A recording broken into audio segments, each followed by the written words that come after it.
মেয়েটি নিজের আসল পরিচয় গোপন করে রাস্তায় শিক কাবাব বিক্রি করতে শুরু করেছিল। প্রতি রাতেই কিছু দামি গাড়ি তার দোকানে থামত, অথচ আসলে সে ছিল সবচেয়ে ধনী ব্যক্তির মেয়ে। তার 3 ভাই ছিল ভীষণ প্রভাবশালী। বড় ভাই এত ধনী যে চাইলে গোটা দেশ কিনে ফেলতে পারে, দ্বিতীয় ভাই রাজনীতির বিশাল নেতা, আর তৃতীয় ভাই বিশ্ববিখ্যাত আইনজীবী। কিন্তু মেয়েটির মাথায় ছিল প্রেমের ভূত।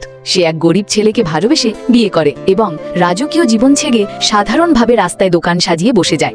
বিয়ের 3 বছর পর অবশেষে ভাইরা তার খবর পেয়ে যায়। তারা ধুমধাম করে তাকে নিতে আসে। মেয়ে অবাক হয়ে বলে, আপনারা এখানে কিভাবে? ভাইরা রাগান্বিত, তুমি লুকিয়ে এক গরিবকে বিয়ে করেছো, এখনই আমাদের সঙ্গে বাড়ি চলো। কিন্তু মেয়ে দৃঢ়ভাবে জানিয়ে দেয়, আমার এই সাধারণ জীবনই ভালো লাগে, স্বামীর সঙ্গে খেটে খাওয়া জীবনেই আমার সুখ। তখন দ্বিতীয় ভাই বলে, তোমার স্বামী প্রতারক, বাইরে আরো অনেক মেয়ের সঙ্গে সম্পর্ক আছে। কিন্তু মেয়ে বিশ্বাস করে না, ভাবে ভাইরা মিথ্যে বলছে ওকে ফেরত নিয়ে যাওয়ার জন্য। ঠিক তখনই স্বামীর ফোন আসে, আমরা ডিভোর্স দিচ্ছি, কাল কোম্পানিতে এসে সব পরিষ্কার করে নাও। মেয়ের মাথায় আকাশ ভেঙে পড়ে। সে ভাবে ভাইরা নিশ্চয়ই ওকে ভয় দেখিয়েছে। পরের দিন মেয়েটির আগে স্বামীর কোম্পানিতে পৌঁছায়, কিন্তু সেখানে স্বামীর সেক্রেটারি তাকে অপমান করে এবং তালাকের কাগজ ছুঁড়ে দেয়। বলে, আমাদের বস এখন কোটিপতি হতে চলেছেন, তোমার কোনো মূল্য নেই।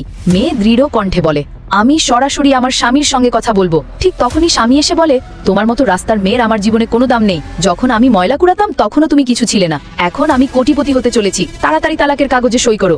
এভাবে সে মেয়েটিকে প্রকাশ্যে অপমান করে। হঠাৎ ঘর থেকে এক লম্বা সুন্দরী মেয়ে বেরিয়ে আসে। স্বামী তার সঙ্গে প্রেমের অভিনয় শুরু করে বলে, এই হলো আসল কোটিপতির মেয়ে, আর তুমি তো শুধু এক রাস্তার মেয়ে। মেয়েটি হেসে ওঠে, সত্যিটা তো এটাই যে আমি আসল কোটিপতির মেয়ে, তুমি প্রতারণা করে আমাকে এই ভুয়া মেয়ের সঙ্গে তুলনা করেছো।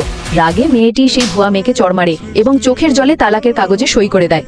স্বামী সঙ্গে সঙ্গে সিকিউরিটি ডেকে তাকে বাইরে ফেলে দেয়। কিন্তু বাইরে তার 3 ভাই অপেক্ষায় ছিল। মেয়েটি কাঁদতে কাঁদতে ভাইয়ের বুকে ঝাঁপিয়ে পড়ে, ও প্রতারকের শাস্তি দাও।